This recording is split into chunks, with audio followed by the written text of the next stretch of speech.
Welcome to Got Grass, conversations with the legends and leaders of bluegrass. You've enjoyed live bluegrass at Guitar Town CT concerts in Hampton, Connecticut since 2008. From Tony Rice, Rouse Stanley, and Doyle Lawson to Tim O'Brien, Sierra Hall, and Billy Strings. Now you can go behind the scenes as we chat with your favorite bluegrass stars. I'm your podcast host, Chris Worth. This meeting is being recorded. Well, my guest today on Got Grass is David Grier. David is one of the true innovators in music today. Other guitarists marvel at his ability to take a song or a fiddle tune and turn it into a musical suite with variations on melody, tempo, key, and rhythm. He's also someone who marches to his own drum and in a town that's not necessarily known for that. So welcome, David Grier, to Got Grass. All right, thank you. It's good to be here. You just got back from Monroe Fest, correct? That is absolutely right. And how was Monroe Fest this year? It was fun. Yeah. Did you doing solo stuff or with bands or a mixture of stuff? I played there with Peter Rowan. Oh, that's nice. Yeah, it was. How's he doing these days? He's good. Same old Pete. I tried to get him to come on my podcast, but he's a little reluctant right now. I think doesn't take it seriously, so that's okay. So the first question on these podcast interviews I usually ask is not a music question. And the question is this: if you had a week off and couldn't play guitar, how would you spend it? I put in the part about not playing the guitar because most musicians I ask what they would do with a week off say play music. So do you have a different answer than that? I don't really. I just vegetate on the couch. Might go watch a ball game. Nashville Sounds, minor league team. They got a nice stadium. It's fun to go there. Sit and watch a ball game sometimes. I got invited yesterday, but I couldn't go. But yeah, that's fun. How far is that from where you live? Ballpark? I don't know, 6 miles. Oh. So it's a long walk or a short drive. Yeah. Yeah. So I think anybody who follows bluegrass knows that your dad played with Bill Monroe, and there was a lot of music in your life growing up. Is that a helicopter? Yeah. Oh. I'm outside sitting on the porch. Oh, okay. Well, that's okay. If you can hear me, I can hear you. All right. Yeah. So I guess there was a lot of music in your life growing up. Do you remember a certain piece of music or time as a kid that you heard a piece of music and thought, wow, that's what I want to do. That's what I love. Yeah, sure. I mean, you see your dad do it. I think of it like if you see your father and he's always working in the garage tinkering with a car or something, and you go out there and hang out and you discover the names of tools and what their use is. You know the difference between a wrench and a screwdriver, and how they're used and which wrench is good for this job and which one's good for that. And you just learn from your parents. Right. Oftentimes, not everybody, but so that's what I did. Dad showed me the chords when I was real little. G was easy because I just played the first string. D was hard because you had to use 3 fingers. I remember that. Yeah. And just growing up, it was cool. I remember I couldn't put the names of the titles to the melodies of the tunes. He said, "I don't worry about that. That'll come. No big deal." He was right. Yeah. Growing up, musicians are cool. A lot of them.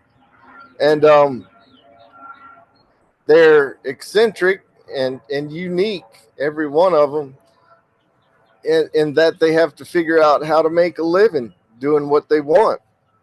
How can I make this work? So they're all unique and have different ways of doing things. And all of Dad's friends were friends with me.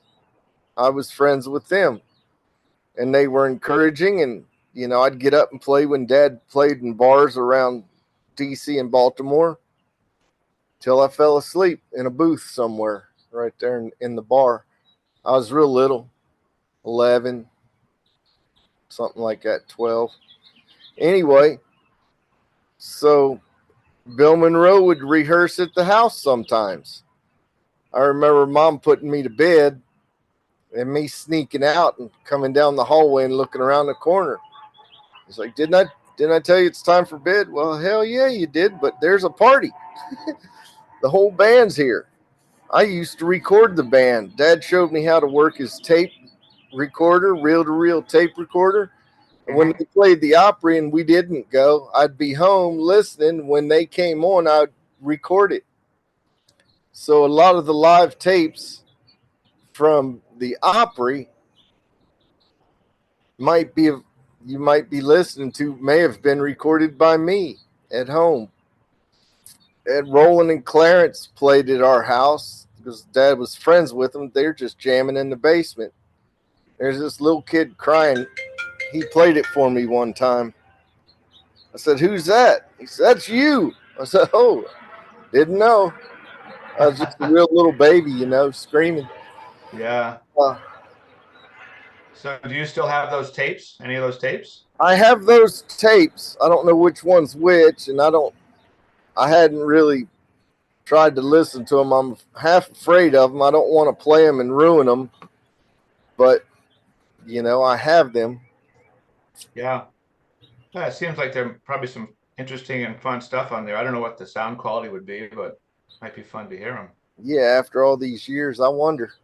Yeah. Were you an only child? You got all the musical attention? Excuse me? Were you an only child? You got all the musical attention in the family? No, I got a younger sister. Uh-huh. She's not musical at all. Mm-hmm. So I mentioned in my introduction to you that it seems you're somebody who marches to your own drum in terms of your views on things and even your appearance, which is often changing. When asked a question, you seem to not waste words and get to the point. Is that a fair statement to make? I guess that's how you could look at me. Yeah. So along those lines, have you ever pissed anybody off in Nashville by being too blunt? Well, sure. Any good story to tell about that, or just keep it No, all in there? you'd have to find somebody else for that. Okay, fair enough. Fair enough. You talk about your dad's influence on your music and your life. Was your mom also musical and part of that, or was she? No, she didn't play music at all. No, no. Hmm. Did your parents at some point ever push you to go to college and get a real job, or was it going to be music for you from the time you were a kid? Nah, they didn't give a crap one way or another. Did what I wanted. Yeah. So how did you end up getting to Nashville from where you grew up? I don't mean how you drove there, but like what was the thinking on your part that got you there? Well, this is where it's happening. I grew up in Laurel, Maryland, which is pretty much equidistant between Baltimore and DC. Right. And there was a lot of music there. Country Gentlemen, Seldom Seen, many, many local bands, local musicians that were pretty good. And so I did that. When I graduated high school, I started playing in a country rock band, playing a Telecaster. And I was there for 2.5 years, and nothing changed. We were not going anywhere. We played the same club 3 nights a week. Occasionally, very occasionally, we'd go play somewhere else. But I didn't see it going anywhere. And so I wanted to go where the music was. And I guess when you think of that, you think of LA or New York City or Nashville. And I didn't know of any bluegrass musicians out in LA or New York City. I knew there were some. I didn't know them. So I moved to Nashville. I knew Roland White. So I moved here, and we had visited down here before, so I knew Roland. I knew him since I was real little. since the Monroe days because he played with Dad. Well, first it was Richard Green and Peter Rowan and James Monroe and my father and Bill Monroe. Then Richard Green and Peter Rowan left, and it was replaced by Byron Berline and Roland White on guitar. So I've known all those fellers since I was real little. So I called Roland, hey man, can I crash there a few weeks so I get a place? Yeah, come on down. So that's what I did.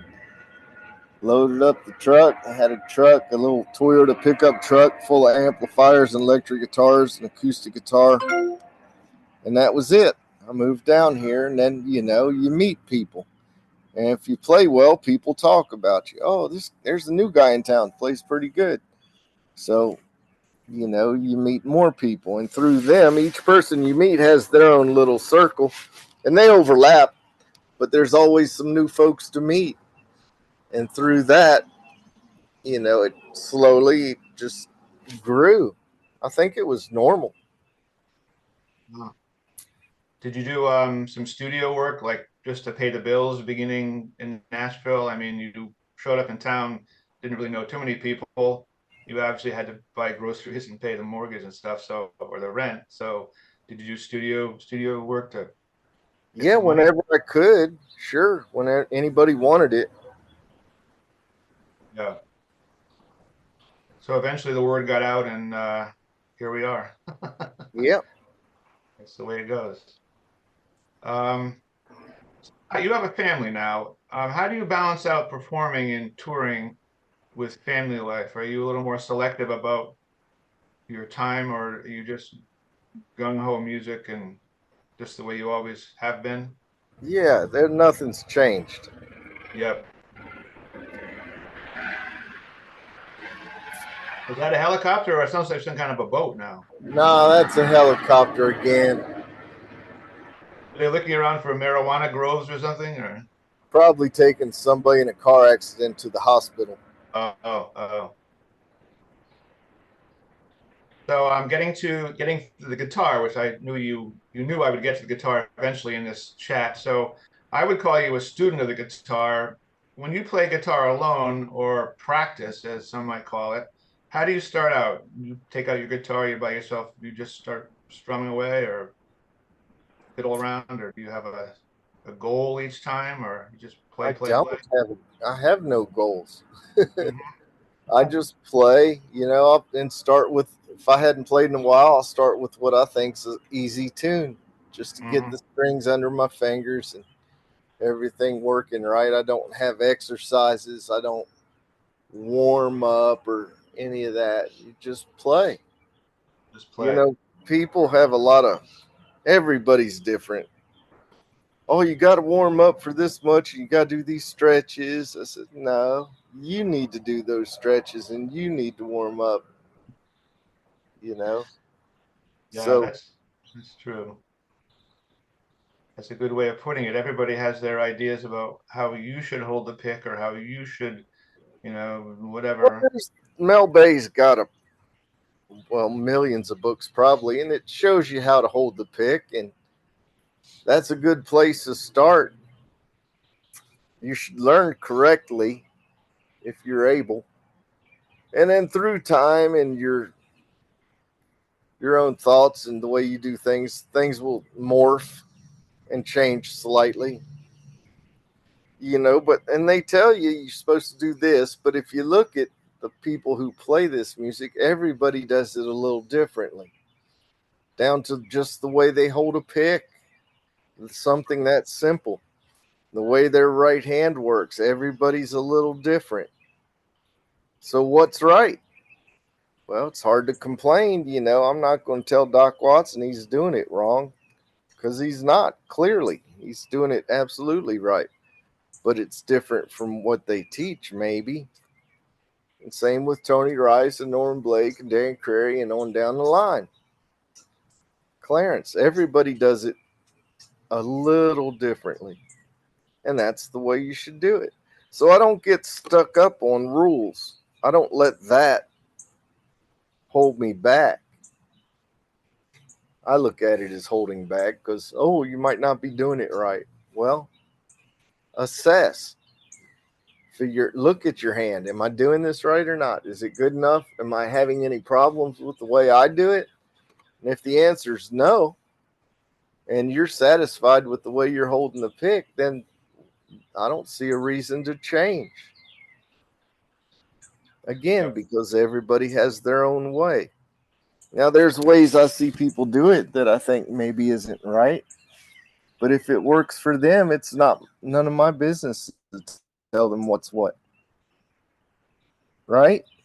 I would agree with you completely, and that makes sense to me. I just know a lot of people try to convert other people to a certain way of playing or picking or holding their wrist or their elbow. And as you Yeah, say, I think it's just if it works for you and it makes music the way you like it, then it's right. I think so. Think a lot of those people you're mentioning are teachers, and that's Teachers. how they keep students coming back. Well, okay, that's right. Instructors, instead of getting on to the music. So, Yeah, it's funny because I've been doing a few of these podcast interviews. I talked to a couple of people. I talked to Rob Ikes, you know well, and Rob said, "Yeah, I started teaching after COVID, and I realized that I have no idea what I'm doing with my right hand at all. I can't explain it. It's not right. It's terrible. I look at myself playing and I say, why are you playing like that? But he said, I just played. I never learned how to play. I just played, and that's the way I always played. And when you have to break it down and show somebody, he said it's quite different. yeah, that's one thing. I think the other way is people just do it because they think they're right. I've heard different teachers say, "Oh, you got to do it this way." It's like, well, no, you don't. I can do that three different ways, and each is valid. And, so that goes against your, oh, you have to do it my way whole theory. Right. Any particular thing you've learned lately on the guitar that you could describe for our guitarists who might be listening? Any little thing No, that comes to mind? no, No? hadn't learned nothing. You just you just play and that's it. Well, You don't have you have a moment where you go, you sit down. Yesterday you were playing, you say, "Oh shit, that sounds cool. I never played that before." I never. You still have moments like that where you just yeah, yeah. yeah. I mean, uh, a series of notes in a different sequence. I'm always looking for another way to do something.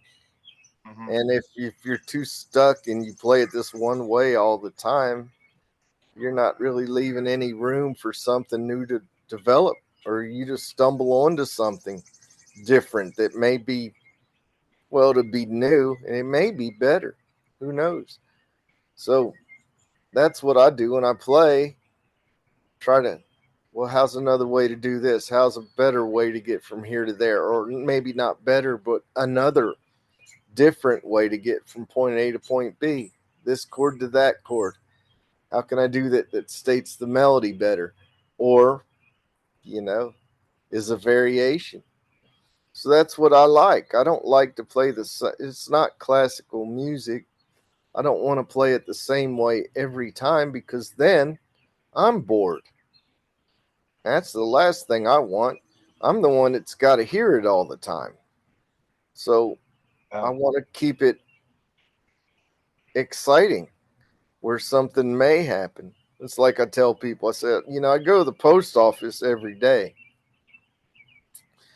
but I don't drive there the same way. Sometimes I'll go around this way to the left, maybe, and see if that tree's still down that guy's front yard, or go around to the right and see if that guy's done painting his fence. I know where I'm going. I'm going to the post office, but how I get there is my choice, right? If I'm in a hurry, I'll directly go to the post office. But if I'm not, and it's the same with a melody. Okay, I got to get to this note. How do I want to get there? Well, this time I want to go this way. Next time I might go there this other way. And that's where I find all the fun. And it keeps it fresh for me, keeps it fresh for the listener, and I'm not so bored. I'm present. It's in the moment. When you're performing a tune live in front of an audience, Do you have the same mindset? Like, let's see where this goes. It might be something you never did before. Sometimes there's some songs I have arrangements to because I like how it is. You know, this I like this change and I remembered it, so I do it there. But invariably, there's something that'll lead me down another path, which is fun to travel. How did you decide to start singing? Did you decide you just wanted to be more than a guitar player at some point in your career, or how did that happen? Start. Well, I wrote some songs, a song or two at the beginning, and wasn't singing. I thought, well, I'd get my friends to sing. They're great. Show it to them, sing it to them, give them the rough idea how it goes, and then they would sing it. But it was always sung through their filter. And they would change the phrasing, or a melody note wouldn't be there or something. And it ended up being, well, if you want it the way you want it, you're going to have to do it yourself. And even then, I didn't really sing much, really at all. What started this was I was in a band called Helen Highwater String Band. That was myself and Shad Cobb on the fiddle and Mike Compton on the bass, Mike Compton on the mandolin, and Missy Raines on the bass. And we were recording an EP, and there was a need for a third voice. So, yeah, sure, you want to put a third voice on there? Go ahead. All right, Missy. It was Shad and Mike singing. So, well, third voice, there you are, Missy, wear it out. And she said, nope, that's you. No. I said, well, I don't sing. She goes, well, I guess you do now. It's like, well, shit. All right. You want some beginning singing on your record? I'm the guy. So that's what I did. And it was okay. Nothing to write home about. But, you know, I was on pitch. So that was good. And then after that, they were encouraging and other people were encouraging. So, you know, I felt like, well, maybe I could do this. And then I wrote more songs. And again, I had to sing them. So that's how the singing began. Yeah. I remember talking to Missy in one of these interviews, and she said she didn't really want to sing or sing much early in her career. And I guess she said working with Jim Hurst as a duo was kind of got her through that breaking point where he said, you can sing and we'll just do it together. And he helped her along, and she finally got somewhat comfortable with the idea of singing. And yeah, it's a whole different thing. You know, I learned guitar by just sitting in my room, playing the records and playing. But it seems like singing, there's a lot of things I don't know, like breathing. You're going to have to breathe. Feel free to quote me. And, you know, where to breathe, how to actually sing, how to push that air out in a way that is better than what you're doing, not knowing anything. So it's a whole different thing for me. So when you hear a recording of your songs with you singing, what's your reaction? Well, just like in school, grade school, teacher had a cassette player and we all spoke into it one at a time. Yeah. She played it back and I couldn't believe that was my voice. It didn't sound like me just talking as a kid, child. And it's the same with singing. It's like, oh gosh, that's me. Really? I sound like that? So I'm getting more and more used to it. I think the music world is too. I think people really do enjoy your singing, as I do. So you keep up with that. That's good part of your. It's pretty daunting. There's so many great singers in bluegrass music. Well, every kind of music, there's good singers. And I try not to think about them because I'm going to pale in comparison and get all in my head. So I just think about Bob Dylan and everything's a lot easier. There you go. Which is good, you know. It's how you put the song across. If they can understand the words and you're not mumbling the words and you're on pitch, well, there you go. Nobody's ever going to mistake me for Pavarotti. But, you know, if you can sing the song, That's often enough, I guess. That's where I'm at now. Yeah. Well, I think when as a listener, when you can understand the lyrics, it's huge because there are a lot of bluegrass singers that sing fast bluegrass songs, and you really don't know what they're saying. Whereas a good singer that really makes the lyrics clear Yeah, and enunciation is is so important. important Yeah, it to is. so important. So I'm gonna switch topic a little bit. There's been a lot of talk lately about Tony Rice. There always was, but especially since he died. And I don't think anyone except Bill Monroe had a bigger influence on bluegrass than Tony Rice. People could disagree with that statement, but his lead guitar playing gets all the attention, but I think his singing, his sense of rhythm and tone, and his song choices and his charisma and image are all equally important. Do you have any thoughts on that? No, Okay, let's move on. I would agree with all that. Okay, He's great, had his own way of doing things, and he worked at it, and he got better at getting his ideas out there, whatever he wanted to do. So that's super. yeah, And that's what I think everybody should aspire to. Practice so your ideas come out fluent. It's like if you go to a Chinese restaurant and they send you out as a waiter, some stuttering guy, you can understand it, but you really got to work at it, hmm, more than you might want. So it's important to play cleanly and clearly and sing cleanly and clearly so your message gets across without the audience have to worry about, well, what did he say, or what's this, or decipher through all the muff notes and things like yeah. that. If you can play cleanly and clearly and sing cleanly and clearly, well, I think you've won. It's funny because I talk to my friends. Well, I'm just turning 71 tomorrow, so I grew up on a lot of music, but mostly the Beatles, and I still hear Beatles songs lyrics. But I say, oh, is that what they're saying? 60 years later. It's funny. Uh, Sometimes you don't. The song is clear, but you don't always know what the. I guess more in rock, you don't always know what the lyric is.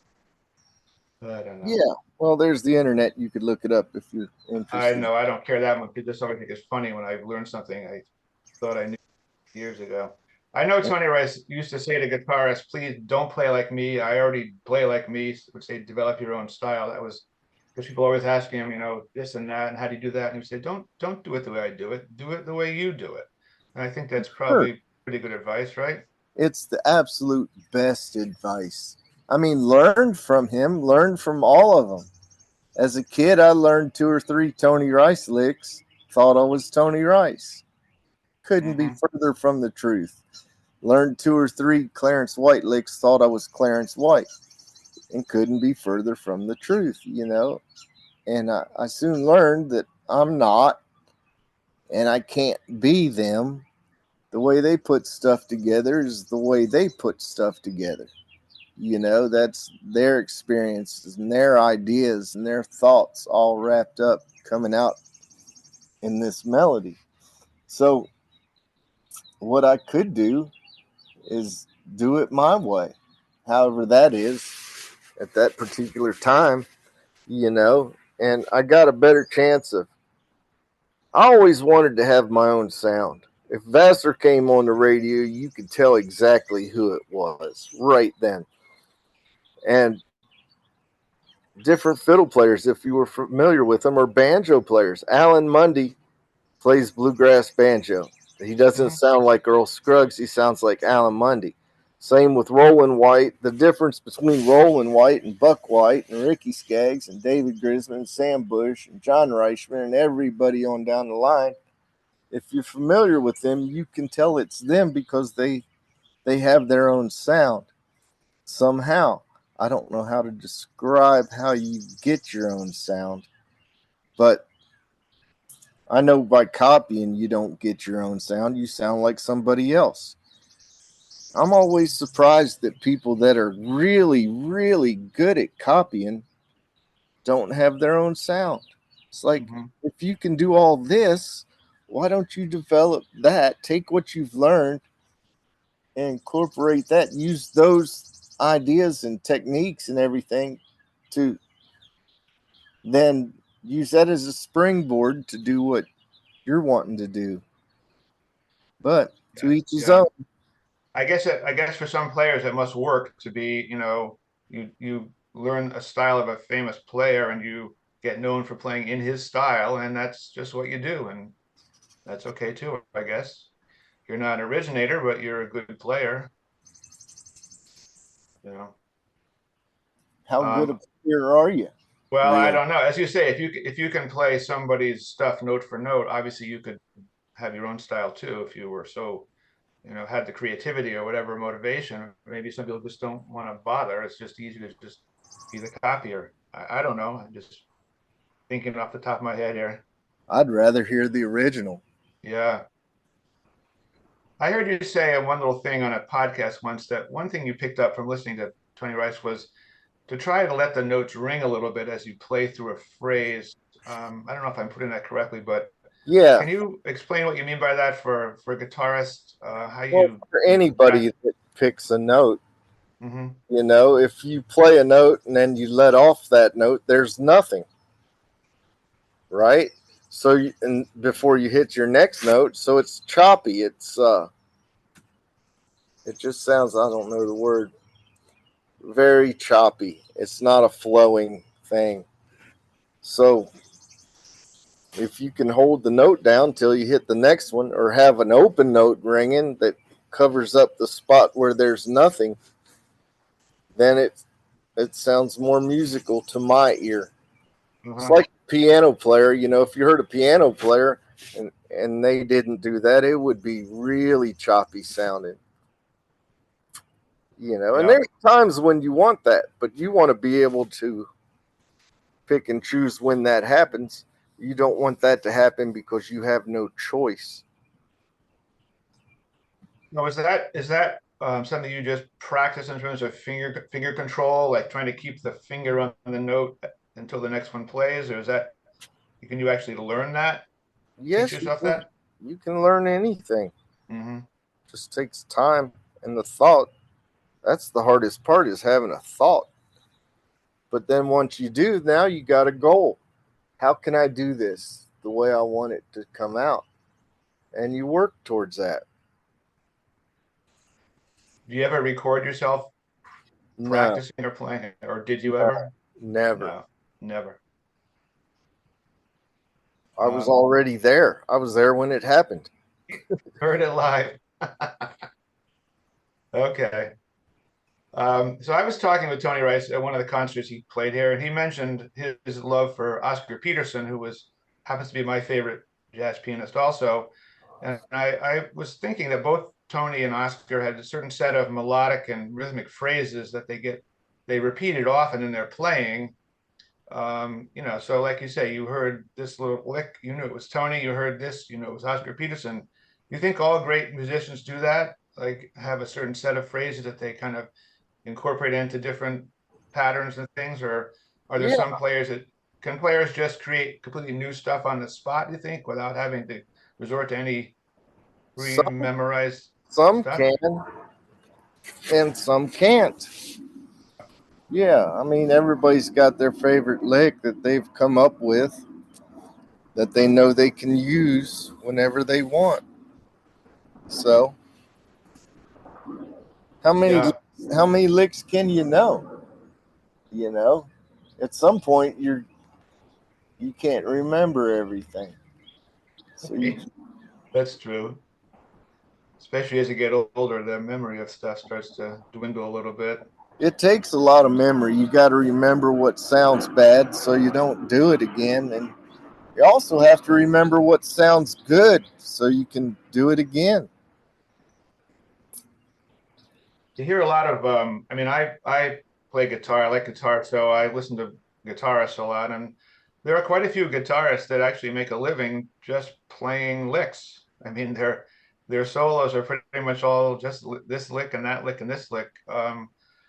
It's interesting to see how that works. Some people can take the licks and use them to connect other, improvised stuff that they're doing. Other players just seem to play their licks over and over, and that's it. Mm-hmm. Mm-hmm. I've seen that. You, but I'm saying there's a lot of players I've heard that, geez, it's is that all there is? Yeah, I know.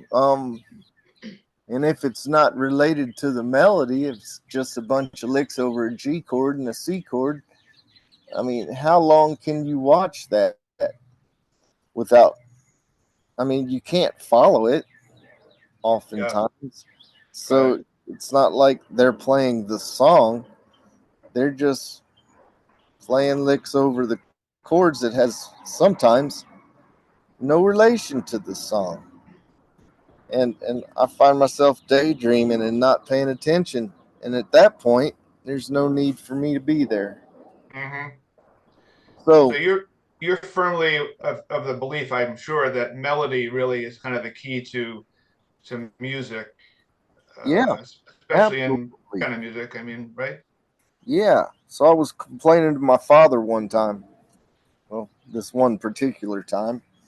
Said I'm so sick of playing. Everything sounds alike. I had my favorite lick I thought was mine, which probably wasn't. I'm a teenager, young, 14, 15, whatever. And complaining to my father, but everything sounds alike. I hate it. I'm sick of playing. I'm so tired of this. He goes, well, you know how to never run out of licks. It's like, no. And you should have told me this years ago. What is it? He says, well, you play the melody. Every melody's a little different. And there you Hmm. go. You never run out. It's like, oh, hell, I don't want to do that. How boring. But he wasn't saying just play the bare bones melody. He's saying interpret the melody, make it sound like you know what you're doing.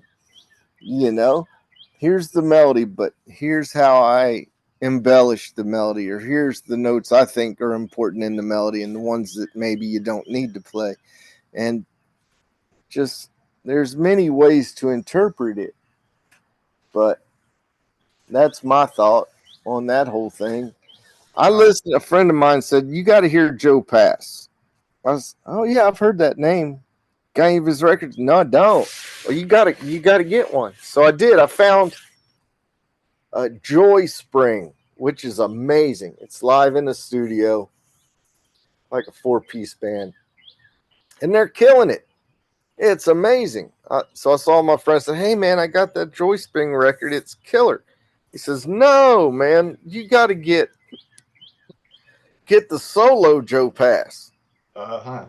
I said, "All right, well, this one's good. I bet that's good also." So I did. I brought it home, put it on. He's playing great. It's just solo guitar, and he's playing jazz standards, which I don't know. And it's killer. Tone, time, ideas is wonderful. But I found myself daydreaming because I couldn't follow it because I didn't know the melodies of these normal jazz tunes, right? So then I thought, oh my goodness, this is what's happening at my shows. These people don't know these songs because I wrote them and I'm playing them. And if they can't follow it, then they're not with me. They're just sitting there bored and they may not come back again, because if you've seen it once, you've seen it a million times. So I started, you got to play the melody. How's somebody going to know when you're doing something cool if the whole time you're doing something that's so far out there they can't follow? So that was another eye opening thing for Yeah. me. Yeah. I guess I grew up listening to jazz way before bluegrass because my mom was a stride pianist, and I grew up listening to, Benny Goodman Quartet and all this kind of stuff. Um, and I lost my train of thought there. I'm gonna move on to another question. I'll come back to me, but so I was wondering, how much do you think your playing style, not just you, any musician, how much your playing style is influenced or determined by your limitation, Oh, opposed to your it's all based on limitations. If it wasn't, if I had no limitations, I could do anything, right? So then I could do this Van Halen lick, or I could do this Django lick whenever I felt it was appropriate. And I guess I still could if I learned them, if I put the effort into learning them, but I don't. And I don't need to, I just play. Everybody has a vocabulary of ideas. So Yeah. you use that vocabulary. I mean, it's important to learn the vocabulary. How else are you going to play? So you have this vocabulary, you sit in a bag, and every time you need that, you pull it out of the bag. Your bag of licks or whatever, ideas. I I think guess. Yeah. everybody's like that. Just Hmm. some more than others, There's some really free musicians out there who can play anything, seemingly, but even they would tell you, no, I'm just doing the same old stuff. It's like, wow, it sounded great. So, yeah.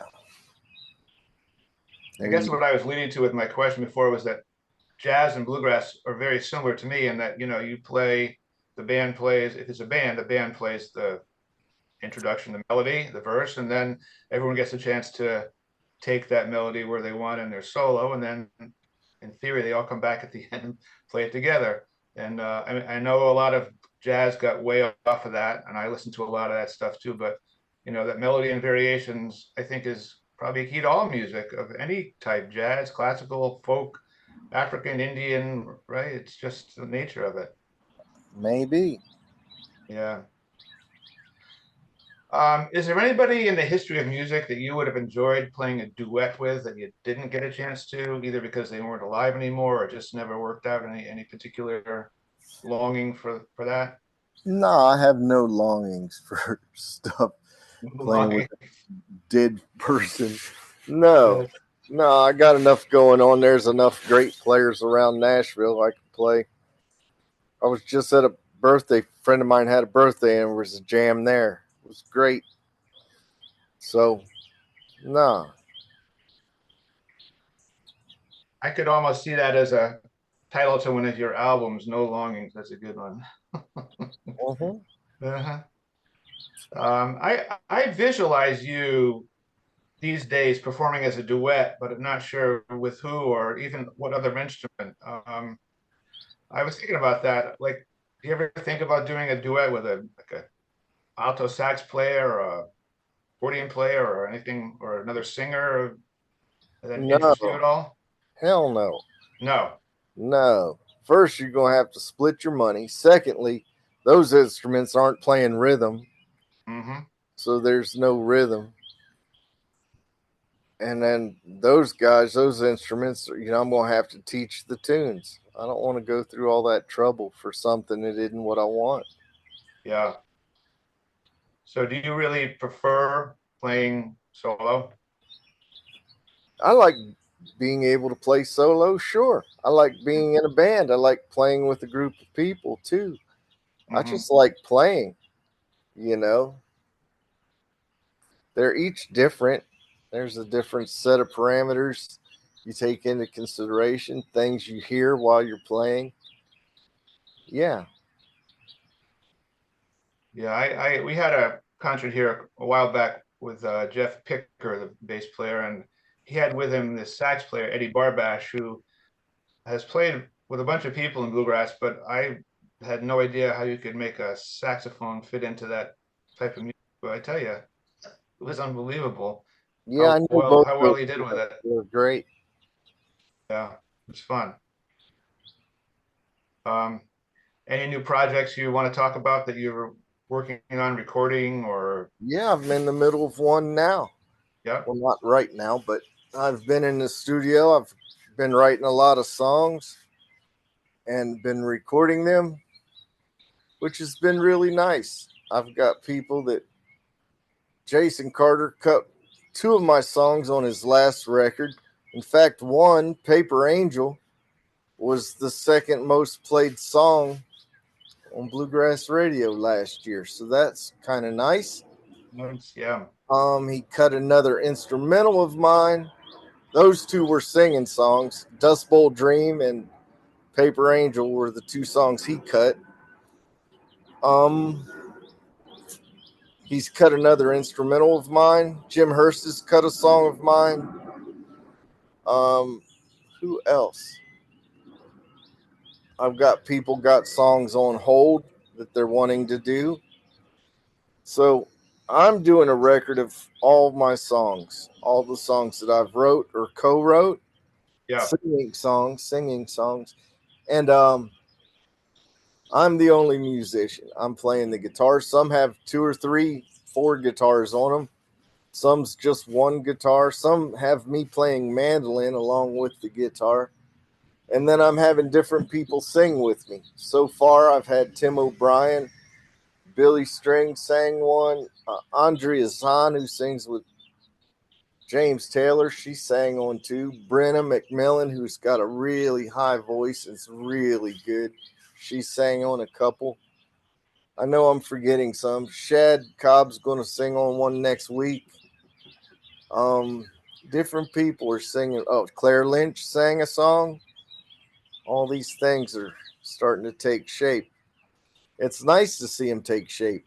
It's cool to hear them being done instead of just something I have in my memory. Yeah. So that's what's new with me. That sounds pretty satisfying to get all this stuff you're writing out and people actually love playing on it with you and gets out into the public. And yeah, absolutely. I was talking to Jason Carter. He was one of my interviewees, and he was talking about playing with you too. He, he's getting married, and he's, I guess, playing a lot with his fiance and having to sing a lot too. Although he did sing with Dell's band, but I think singing lead is a little different than singing harmony in a band. But yeah, it must be nice for you too, because you know, with all of your contacts and people that you played with, you can pretty much get whoever you want to choose to come sing with you, right? Well, kind of. I don't know about Beyonce, but she might come. There's a big pool to choose from here in Nashville. Yeah, right. Well, unless you have more things you want to talk about, we've covered a lot of ground here today, and I think people will really enjoy what you had to say when they listen to the podcast. So I'll just say to you, good luck, and I hope to see you back here up in Connecticut at Guitar Town one of these days. Yeah, I'll let you know if anything's bringing me up that way. Yeah, okay. Sounds good. Well, enjoy the rest of the spring and talk to you again. All right, Chris. Thanks, David. Okay, bye-bye. Take care. Bye-bye. I hope you enjoyed our podcast, and thanks for listening. Visit our website, guitartownct.com, for concert and podcast schedules, or just to send us a message. We'd love to hear from you.